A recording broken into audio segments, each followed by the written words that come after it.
Kryesuesi profesor Dr. Simir Krasniqi ka ftuar mbledhjen e Komitetit për Politikë e Financa, ku me këtë rast u paraqiten edhe 9 pikat e propozuara për mbledhjen e Kuvendit, që do të mbahet të hënën më datën 30 mars 2026. Të gjitha pikat që lidheshin me formimet e komisioneve përkatëse, si ai Këshillit Komunal për Siguri, pastaj për ndihmën që duhet të ndarë shoqata zona Pashtrikut, emrimet e komisioneve për emërtimet e rrugëve, shesheve dhe lagjeve në komunën e Prizrenit e kështu me radhë. Dhe gjitha këto pika do t'i rekomandohen Kuvendit për mbledhjen që do të mbahet ditën e hënë më 30/3/2026. Pikat që do t'i rekomandohet Kuvendit janë këto. Pika e parë, rendit të ditës, timi dhe miratimi i propozim vendimit për themelimin dhe përbërjen e Këshillit Komunal për Siguri në bashkësi të komunës së Prizrenit.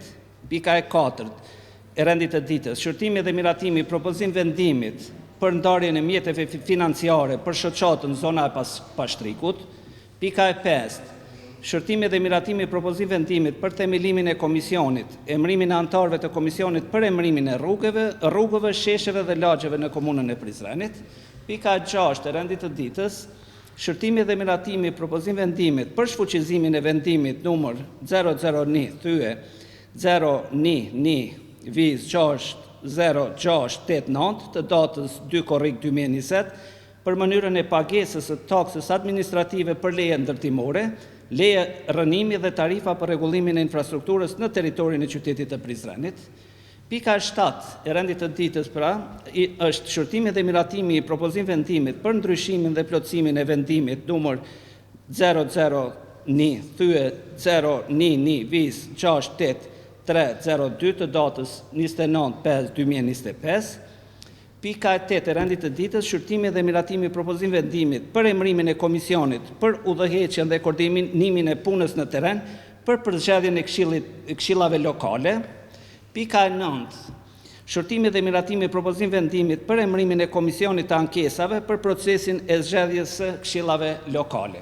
Dhe ju thash në fillim që patëm edhe një propozim që dhe kjo piku miratuhen nga Drejtoria e Shërbimeve Publike, pika 10 propozim vendim për caktimin e tarifës për shërbimin e varrimit varrezat e reja në Landovic.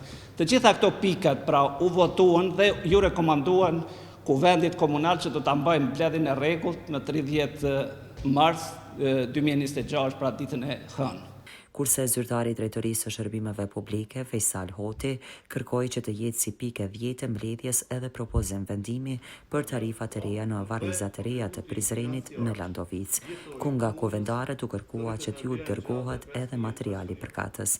Lidhur me këtë, kryesuesi Krasniqi tha se të gjitha pikat janë miratuar unanimisht. Mbledhja e Kuvendit mbahet ditën e hënë në fillim nga ora 10. Ndërto me prodhime vendore.